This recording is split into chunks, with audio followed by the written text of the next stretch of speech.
My name is Katherine Brooks. I am 51 years old and I live in Seattle, Washington.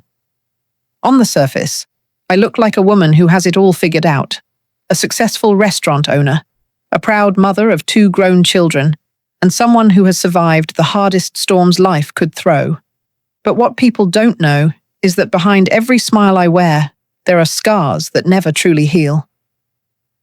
I became a widow a few years ago, and people often assume that losing my husband was the hardest chapter of my life. They look at me with sympathy, assuming that grief defines me.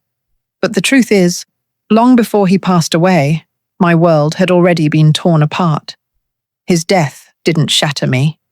His betrayal did. I built my life from the ground up. I started small, working in diners and saving every penny I could. Over the years, I managed to open my own restaurant, pouring my soul into every detail. People loved the food, the warmth, the atmosphere. What they didn't know was that everything I was building was meant for my family. Every long night, every tired morning, every dollar I earned, I thought I was securing a future for us. My 2 children, Daniel, who is now 30, and Emily, who is 26, are my heartbeat. From the day they were born, I swore I would give them a life full of love, stability, and opportunities. I made sacrifices, the kind only a mother can understand. I skipped vacations, ignored my own needs, and kept working when I wanted to collapse because I thought I was building something unshakable. But no one really knew what was happening behind the curtain. My marriage looked steady to the outside world, but deep inside, cracks had been spreading for years. I ignored the red flags. I brushed away my suspicions, convincing myself that I was overthinking. After all, when you've loved someone for decades, you don't want to believe that the person you trust the most is the one holding the knife behind their back. Seattle can be a lonely city when your heart is heavy. I remember walking through the busy Pike Place market, seeing couples holding hands, laughing together, and feeling this hollow ache inside me. I had everything: a business, money, children, even status. But I was missing the one thing that should have mattered most: honesty in my marriage. People would ask me, "Katherine, how do you manage it all? How do you stay so strong?" And I would smile, pretending that strength was my natural state. The truth was, strength was the mask I wore because breaking down wasn't an option. My children needed me. My staff needed me. The world expected me to keep going, and so I did. I didn't know it then, but the truth was about to come crashing into my life in the cruelest way possible. My husband, the man I had trusted for decades, was planning something behind my back. And the day I discovered it, the woman everyone thought was strong had to decide whether she was going to break or fight back. Daniel and Emily were the light in my darkest nights. Daniel, my firstborn, is 30 now, but he has always carried himself with the sense of responsibility that made me proud.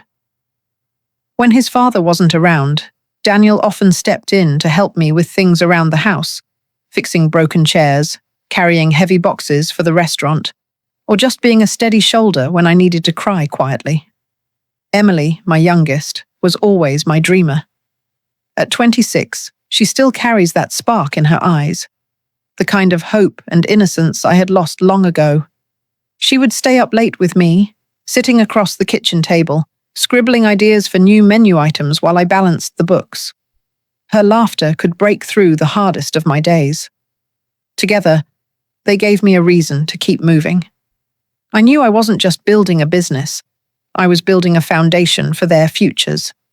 When I looked at them, I didn't see kids anymore. I saw the legacy I had worked so hard to create.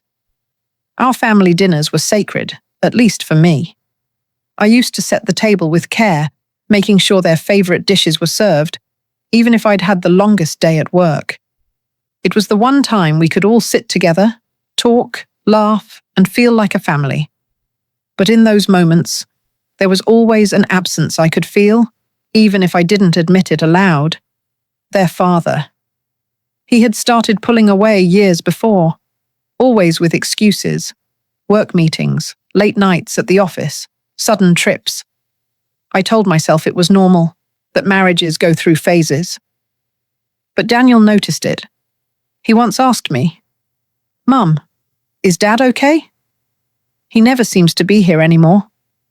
I brushed it off, not wanting to stain their image of their father. Emily was quieter about it, but I could see the questions in her eyes too. She was the one who hugged me a little longer when I looked tired, the one who seemed to sense that I was carrying more than I was saying. Still, despite the distance in my marriage, I thought the bond of our family was unbreakable. I believed that whatever happened, my children would always know the truth, that everything I did was for them. That was what kept me going, even when I felt like I was holding the entire weight of the world on my shoulders. I didn't realize how fragile it all was until the night I discovered the papers. Until then, I was convinced that love, sacrifice, and loyalty were enough to keep a family together. But those papers told me a story I never wanted to read, a story that changed the way I looked at everything I thought I knew. To the outside world, my life looked picture perfect. I ran one of the most talked about restaurants in Seattle, with glowing reviews and lines of people waiting outside the door. My kids were grown, smart, and independent, and our family photos looked like something out of a magazine. If you saw me walking down the street, you'd probably think, "She's lucky.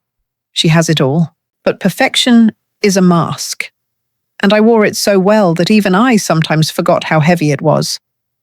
My husband and I had been married for decades. To neighbors, we were that couple everyone admired, always showing up at events together, smiling for pictures, pretending we had a bond that nothing could break. Inside the walls of our home, though, silence had become louder than words. He was distant, cold at times, always too busy. I told myself it was just the stress of life, that marriages aren't fairy tales, that sometimes people drift but find their way back. I clung to that belief because the alternative was too painful to imagine. There were moments, though, that chipped away at my denial. Nights when he wouldn't come home until long after midnight. Trips that seemed unnecessary. The way he stopped asking about my day, or how the kids were doing. It was as if he had one foot out the door already, but I was too scared to admit it. Friends would comment on how lucky I was to have a husband who worked so hard, who provided so much. They didn't know that I was the one holding the family together, financially and emotionally. They didn't know that every dollar of our fortune had my sweat behind it, not his. Still, I kept up the illusion. At parties, I laughed at his jokes, even when they stung. At dinners, I smiled while he stared at his phone. At family gatherings, I convinced everyone that we were fine.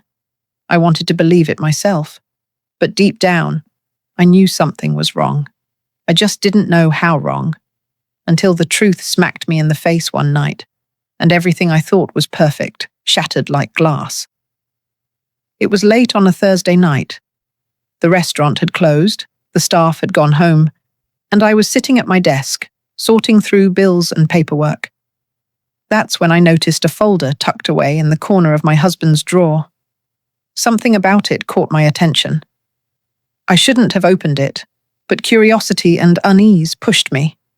Inside were legal drafts, letters from attorneys, documents I had never seen before. My eyes scanned the words, and my heart dropped. Divorce proceedings. Plans to cut me out, to take control of the empire I had built, to leave me with nothing. I remember the sound of the clock ticking on the wall, louder and louder as I read line after line. My hands trembled. My throat tightened. It felt like the air had been sucked out of the room. All those years, all those sacrifices. Every night I stayed up working. Every morning I dragged myself out of bed. He had been planning an escape. Worse, it wasn't just an escape. It was a betrayal designed to strip me of everything. I whispered to myself, "How could you? After everything we've built, after everything I gave up for you, how could you do this to me?" Tears blurred my vision, but anger burned underneath them. I had trusted him with my life, with my children, with my future, and in return, he was plotting to break me. That night, something inside me shifted. I didn't scream. I didn't call him out. Instead, I closed the folder, locked it back in the drawer, and sat in the darkness. The pain was unbearable, but there was a fire rising inside me. If he thought he could break me, he was wrong. He had no idea who I really was. The next morning, I walked into the restaurant like nothing had happened. Customers smiled at me, my staff greeted me, and I played my role. But inside, I was a storm. Every moment of my life replayed in my head. The nights I stayed awake, rocking the kids to sleep while he was working late. The times I covered for his absences, making excuses so the children wouldn't feel abandoned. The vacations we skipped because he said we couldn't afford them. When in reality, I was the one funding everything. I realized that the $500 million fortune we had wasn't ours. It was mine, built with my sweat, my ideas, my sacrifices. And yet, he was planning to take it all. The betrayal wasn't just financial. It was emotional, spiritual. I had given this man my youth, my loyalty, my everything. And he had decided I was disposable. For a while, I felt like the ground beneath me was breaking. My chest felt tight, like I couldn't breathe. I wanted to scream, to throw those papers in his face and demand answers. But something held me back. Maybe it was survival instinct. Maybe it was the voice of every strong woman who had come before me. But instead of falling apart, I grew calm, cold, determined. If he was planning to betray me, then I was going to rewrite the story. He wanted me weak. He wanted me broken. He wanted me to beg. But I was not going to give him that satisfaction. That night, lying in bed next to the man who thought he was outsmarting me, I made a vow. I would not let him win. I would protect what was mine. I would protect my children. And I would make sure that when the storm came, he would be the one drowning, not me. The shock had nearly destroyed me, but it also awakened a part of me I didn't know existed, the part that was ready to fight. The night I discovered my husband's plan, I didn't cry. I didn't scream. I sat on the edge of our bed, staring at the ceiling, letting the shock sink in. My hands were still shaking, my chest tight. But a strange clarity started to emerge. Anger bubbled beneath the surface, not the kind that makes you break things, but the kind that fuels careful, decisive action. I remembered every moment I had given to this family. The years of work, the sacrifices I had made for the children, the nights I stayed awake making sure our home ran smoothly. And I realized that I wasn't going to let him take any of it from me. Not emotionally, not financially, not spiritually. I called Daniel into my office quietly. He knew something was off the moment he saw my expression. "Mum, what's wrong?" he asked. I took a deep breath and hugged him tightly. "It's going to be okay," I whispered. "But we need to be smart. Very smart." That night, I started making a plan. I wrote down every account, every asset, every property we owned. I went through our legal documents, recalling every loophole, every detail that could protect us. The calm wasn't denial. It was preparation. I realized that if I panicked, I could lose everything. Not just the money, but the sense of control over my own life. Emily joined me later, sensing my mood without needing words. She sat beside me at the dining table, quietly helping me sort through the papers. "Mum, I trust you," she said softly. Those words strengthened me. It wasn't just about survival anymore. It was about protecting my family from the betrayal we had all unknowingly faced. By the time dawn broke over Seattle, I had a plan mapped out. I wouldn't confront him directly yet. I would act quietly, decisively. The storm was coming, and I was going to be the one controlling the winds. That night, I realized something essential. Strength isn't loud. It's quiet, calculated, relentless. And I had it. Within a week, I moved quietly. Every single asset, every account, every legal document that mattered was transferred into secure trusts under my name and my children's names. It wasn't easy. The process required lawyers, bankers, and meticulous attention to detail. But I wasn't willing to leave even a sliver of chance for him to interfere. It was exhausting, both mentally and emotionally. There were nights I stayed awake until 3 or 4 a.m., signing documents, verifying transfers, and confirming the safety of every dollar. The weight of betrayal pressed down on me. But with each step, I felt a small sense of victory. I was reclaiming what was mine and protecting my children's future. Daniel and Emily helped me where they could. Daniel handled communications with financial advisors. Emily organized documents and timelines. We worked in silence, like soldiers preparing for a battle we couldn't afford to lose. I never once let my husband suspect that I had discovered his plan. To him, everything seemed normal. But in truth, the tables had already turned. By the end of that week, I could breathe easier. Everything he thought he would get, our wealth, our properties, our future, was untouchable. I had acted before he could, and in doing so, I reclaimed not only my financial security, but also my dignity. The irony wasn't lost on me. He had planned to weaken me, but I had become stronger. The fire of betrayal had forged me into someone unbreakable.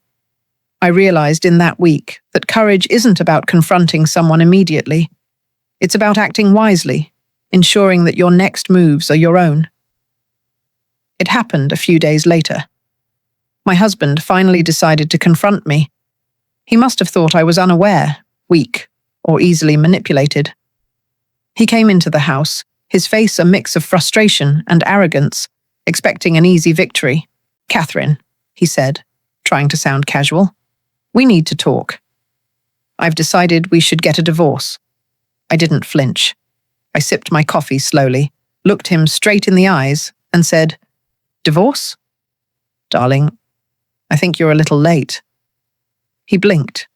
Then his eyes narrowed. What are you talking about?" I smiled faintly, coldly. "Everything you thought you'd take, everything you thought you'd control, it's untouchable. All of it. I've made sure of that." For the first time in years, I saw fear in his eyes. The man who had been plotting to take my life apart was powerless. The room was silent, save for the ticking of the clock. It was the quiet before the storm of his realization hit him fully. He stammered, trying to find words, but there were none that could undo what I had done. I didn't gloat. I didn't celebrate. I simply stood there, calm, composed, unshaken. It was enough to see him understand that the tables had turned completely. This confrontation didn't just end with words. It changed the dynamics of our relationship forever. He had assumed control, assumed power, assumed my submission. But I had acted first. The twist wasn't just in the money, it was in the psychological victory. From that day forward, he no longer held any leverage over me. His manipulations, his attempts to twist our children against me, his subtle threats, all of it failed. He had underestimated me completely. Daniel and Emily, who had watched quietly, saw the shift too. They no longer doubted their mother's strength. I realized that sometimes the most powerful victories are silent. Sometimes the most profound triumphs are invisible to the world, but undeniable to those who matter. My children became my anchor.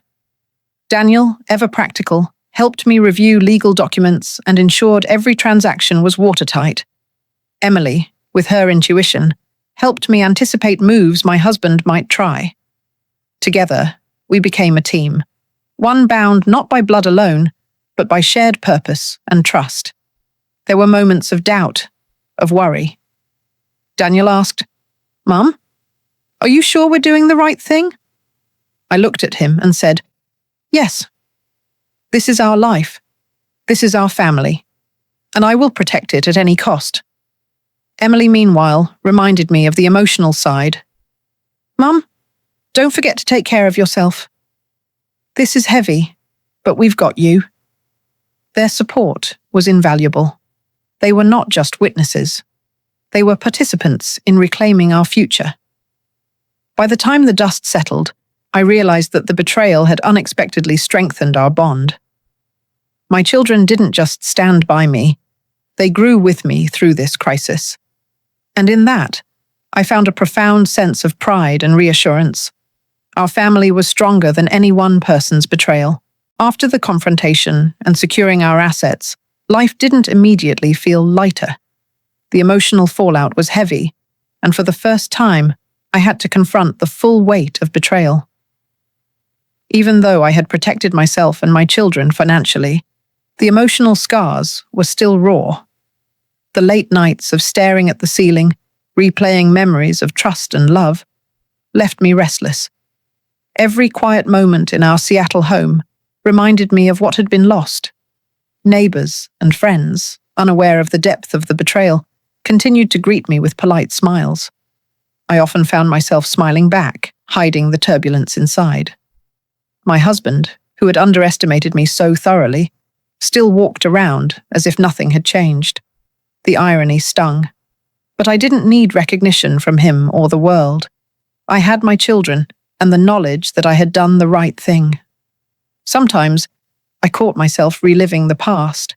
Small memories of laughter with my husband, family dinners, weekend walks through the park with Daniel and Emily. Those memories were bittersweet, tinged with the awareness that trust once broken is never the same. I cried quietly when no one was watching, letting the tears remind me of both my vulnerability and my strength. I realized that betrayal isn't just an event, it's a lingering presence. It affects how you see yourself, how you interact with those around you, and even how you perceive the future. Yet, amid the pain, I discovered something unexpected. A clarity I hadn't felt in years. I could separate myself from his actions, from the toxicity he tried to introduce into our lives, and focus on rebuilding my emotional foundation. My children played a critical role during this time. Daniel would often check in, making sure I wasn't isolating myself. Emily brought me small reminders of life's simple joys, flowers from the market, a handwritten note, or a favorite dessert. Their gestures weren't just comforting. They were anchors that kept me tethered to reality and reminded me that life, even after betrayal, could still hold beauty and love. The emotional fallout was profound, but it also became a catalyst. Pain, I realized, wasn't just something to endure. It was something to learn from. It pushed me to acknowledge my worth, to reclaim my narrative, and to see the importance of resilience in the face of deceit. And slowly, day by day, I started to feel a sense of control and empowerment I had never felt before. Once the immediate chaos settled, I knew I couldn't let my experience end with grief or anger. I had been through something monumental, and I wanted to transform that pain into something meaningful. That's when I decided to launch a charity program in Seattle aimed at helping single mothers secure housing and basic necessities for their families. The idea was simple, but deeply personal. If I could survive betrayal and protect my family, perhaps I could also guide others facing similar struggles. I dedicated myself to designing programs that provided financial literacy workshops, emergency housing assistance, and mentorship programs. Daniel and Emily eagerly joined in, bringing their unique skills to help run the initiative. At first, it was challenging.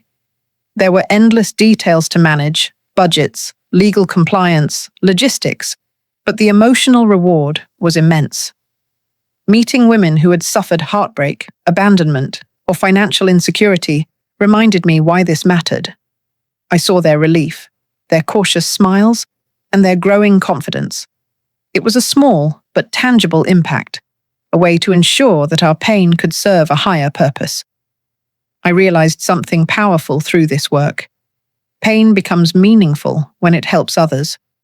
Betrayal, which had once threatened to define me, was now the fuel driving a movement of care and empowerment. Each story I heard, each person I helped, strengthened my sense of self. It reminded me that resilience isn't just about surviving, it's about turning survival into contribution. Through the charity, I also began to heal emotionally.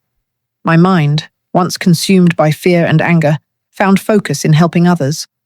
My children saw their mother not just as a survivor, but as a woman capable of transforming adversity into action. It was a reminder that purpose has the power to mend even the deepest wounds. Meanwhile, the man who had tried to betray me began to crumble. It didn't happen overnight, but the consequences of his actions became apparent to everyone around him. Friends and business partners who had once respected him started distancing themselves, realizing the truth of his manipulations.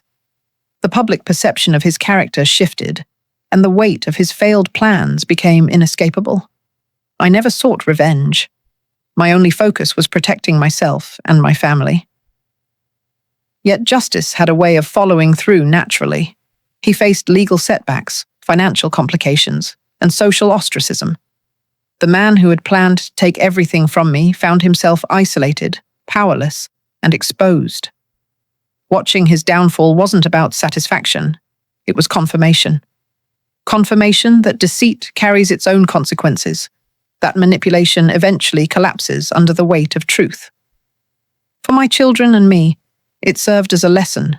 Integrity, foresight, and strength are far more enduring than betrayal or greed. Through this journey, I learned a profound truth. Betrayal doesn't define you. It reveals your inner strength.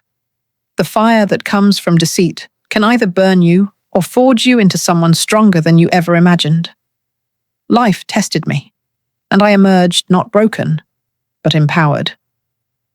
I realized that true strength isn't loud or dramatic. It's calm, deliberate, and resilient. It's the ability to protect yourself, safeguard your loved ones, and use pain to create purpose. And above all, I learned that family, trust, and integrity are the pillars that make the difference between surviving and thriving. If Katherine's story resonated with you, please like this video, share it with someone who needs hope, and subscribe for more stories straight from the heart. And tell me in the comments, what lesson did you take from this journey? Remember, even in the darkest moments, strength and purpose can light your way.